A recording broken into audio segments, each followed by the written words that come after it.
myself Mahasad and I am the student of Ilma University, Department of BBA Marketing. My instructor name is Hassan Khan. So आज मैं J Dot by Junaid Jamshed का international marketing पर बात करूंगा। उसके introduction के बारे में बात करते हैं। ये 2002 में जुनैद जमशेद ने उनका एक विजन था। उन्होंने उनको एक मुस्लिम एक हलाल लाइफस्टाइल ब्रांड बनाना था, यानी ऐसी प्रोडक्ट जो इस्लामी जो रिलीजन को फॉलो करे, इस्लामी असूलों को फॉलो करे और हमारी सदाकत को के मुताबिक लोग कपड़े पहने। तो इस ब्रांड ने शलवार कमीज से शुरुआत करी। आज वो मैन वियर, वुमेन वियर और किड्स प्रेगनेंसीज पे काम कर रहे हैं और साथ में हलाल कॉस्मेटिक पर भी। पाकिस्तान में ये घर घर में मशहूर है, लेकिन इंटरनेशनली अगर इसको देखा जाए तो UAE, UK, Canada and Australia में भी है, लेकिन मेनली मुस्लिम कम्युनिटी के दरमियान ये फेमस है, ये जानते हैं। इंटरनेशनल मार्केट में J Dot एक बहुत स्मार्ट स्ट्रेटेजी यूज करता है, जिसे स्टैंडर्डाइजेशन और एडेप्टेशन कहते हैं। स्टैंडर्डाइजेशन क्या है? स्टैंडर्डाइजेशन ब्रांड की रूह होती है। मतलब इसका मतलब ये होता है कि स्टैंडर्डाइजेशन ब्रांड की रूह सेम रहती है, मतलब उसका लोगो, स्टोर का डिजाइन, इस्लामिक वैल्यूज और उसके थोड़े से मॉडर्न फैशन की तरफ कॉन्सेप्ट बदल जाता है। बाकी चीजें उसकी सेम रहती हैं। हर मुल्क के हिसाब से बेसिकली J Dot स्टैंडर्डाइज करता है अपने आप को। बेसिकली J Dot में क्या होता है, उसने अपने लोगो, अपने स्टोर, अपने डिजाइन सब चीजें सेम रखी। उस मुल्क के हिसाब से उसने कुछ चीजें चेंज करी। किस वजह से? वो चीज एडेप्टेशन के अंदर आती है। एडेप्टेशन में उसने क्या किया, जैसे दुबई में गर्मी ज्यादा होती है तो उन्होंने लाइटर कपड़ा यूज किया, मतलब थोड़ा हल्का कपड़ा यूज किया ताकि गर्मी ना लगे। और जब अगर हम कनाडा की बात करें तो वहाँ पे सर्दी ज्यादा होती है, तो उन्होंने थोड़ा वार्म कपड़े का यूज किया कमीज शलवार के लिए, ताकि वो मुस्लिम कम्युनिटी को ज्यादा बेहतर लगे और वो सही से यूज कर सके इसको। इसमें एडेप्टेशन में ये भी है कि पाकिस्तान में जब ईद कैंपेन होती है तो वो एक ट्रेडिशनल अपनी क्लोथिंग ब्रांड निकालते हैं, एक क्लोथिंग लिस्ट निकालते हैं जिससे ईद के दौरान, जिसको यूके में थोड़े मॉडर्न तरह से बेचा जाता है। जो यूके में जो मुस्लिम आबादी है वो पहनती है थोड़ा मॉडर्न तरीका। कस्टमर कौन है J Dot? हमें पता है, हमें अब ये देखना है कि J Dot के कस्टमर कौन है। और सवाल ये है कि एसटीपी मॉडल इसके देखते हैं तो सेगमेंटेशन आता है। Segmentation mean J Dot market को 3 हिस्सों में तब्दील करता है, दिखाता है: ज्योग्राफिक, साइकोग्राफिक, डेमोग्राफिक। पहले हम बात करते हैं ज्योग्राफिक की।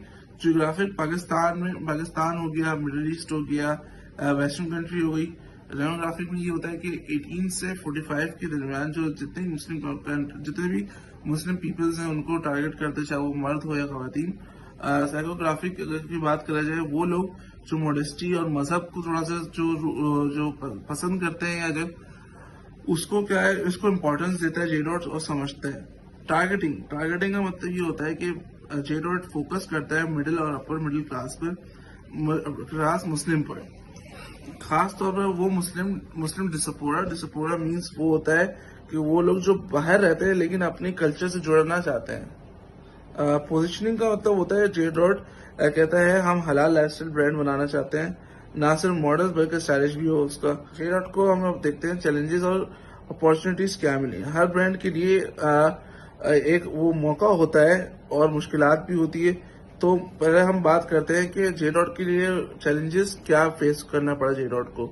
पहले इंटरनेशनल मॉडल फैशन ब्रांड से कंपटीशन बहुत ज्यादा है। इंटरनेशनल जो फैशन ब्रांड है लाइक H&M, Zara, उससे बहुत ज्यादा कंपटीशन है, क्योंकि बेसिकली मैंने आपको बताया ये एक लोकल ब्रांड नहीं है, लेकिन ये एक बेसिकली अपनी थिंकिंग लोकली रखते हैं। लोकली जो है वो, जैसे उन्होंने बताया ना, शलवार कमीज वही बेचते हैं इंटरनेशनल मार्केट में। तो को इंटरनेशनल मॉडल्स फैशन के उसमें जो इंटरनेशनल से Zara है, H&M है, उससे कम्पीट नहीं कर पा रहे। और दूसरी तरफ जो कि साउथ एशियन कंट्री के बाहर लोग हैं वो उसको कम जानते हैं।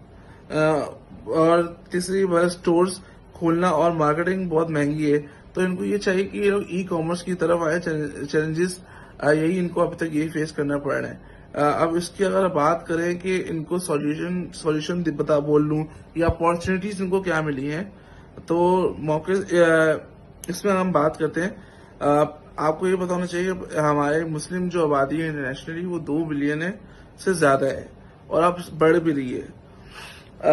अब मॉडर्न फैशन ट्रेंड बन गया है। आपको पता है कि हमारे मुस्लिम जितने भी क्लोथ्स हैं वो मॉडर्न फैशन ब्रांड अब वो बन गए।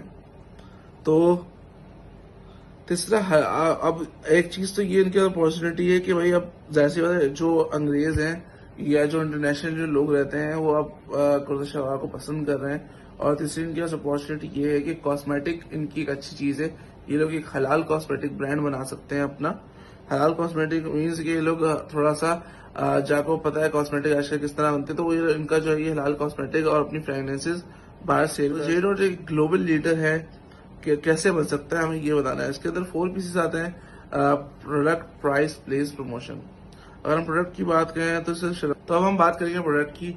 प्रोडक्ट में मैं ये कहूंगा कि इनको शलवार कमीज नहीं बेचना चाहिए। इनको थोड़ा मॉडर्न, जब अगर इंटरनेशनल मार्केट में कदम रख ही दिया है इन्होंने, तो इनको चाहिए कि थोड़ा मॉडर्न डिजाइन, थोड़ा मॉडर्न फैशन की तरफ जाएं, जैसे H&M कर रहा है, जारा कर रहा है। और थोड़ा हलाल कॉस्मेटिक की तरफ जाएं, इको फ्रेंडली प्रोडक्ट बनाएं जो इंटरनेशनल कस्टमर लाइक करते हैं। प्राइस की बात करें तो इंटरनेशनल मार्केटिंग में थोड़ा कॉम्पिटिटिव प्राइस रखी जाती है। लेकिन अगर आप थोड़ा लग्जरी में जा रहे हो, लग्जरी रेंज पे जा रहे हो, थोड़ा अपना फैब्रिक की क्वालिटी को बढ़ाया है, तो आप थोड़ा लग्जरी प्राइस रख सकते हो, प्रीमियम प्राइस रख सकते हो। प्लेस की बात करें तो ऑनलाइन स्टोर्स इनका सबसे बेस्ट है। मजबूत करें उसको और ग्लोबल शिपिंग अपनी करें। देखा जाए तो अब इंटरनेशनल में ये लोग सिर्फ इंटरनेशनली शिपिंग कर रहे हैं या उनका फिजिकल स्टोर से जहाँ ये बेच रहे हैं, लेकिन इनको चाहिए थोड़ा ऑनलाइन की तरफ, उसको थोड़ा ऑनलाइन की तरफ लाएं, ई कॉमर्स की तरफ लाएं और ग्लोबली शिप करें अपने प्रोडक्ट को। लंदन के अंदर, टोरंटो के अंदर, दुबई के अंदर, न्यू जर्सी के अंदर, जैसे बड़े शहरों के अंदर।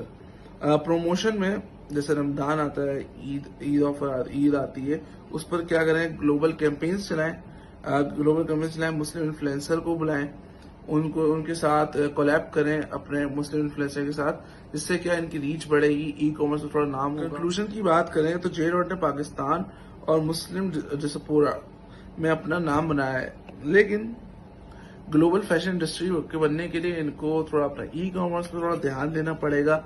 एक वही बात है, सोच है, लोकल सोच है कि अपने शलवार कमीज हमने खाली मुस्लिम कंट्री को बेचना है, तो इसके मुस्लिम ममालिक, मुस्लिम मतलब इंटरनेशनल में जो इंटरनेशनल के अंदर मुस्लिम रहता है उनको ही बेचना है। तो इसके अलावा उनको अपनी थोड़ी सोच चेंज करनी पड़ेगी। हर किसी के लिए अपना थोड़ा सा चेंजेस करके, अडॉप्टेशन करके, थोड़ा अपनी चीज अपने प्रोडक्ट में अडॉप्टेशन लाएं, तो और नए प्रोडक्ट बनाए, थोड़ा सा मॉडर्न कर दें अपने प्रोडक्ट को। शलवार कमीज के अलावा थोड़ा कुछ ऐसा करें जिससे क्या है वो एक ग्लोबल मॉडर्न फैशन ब्रांड बन जाए।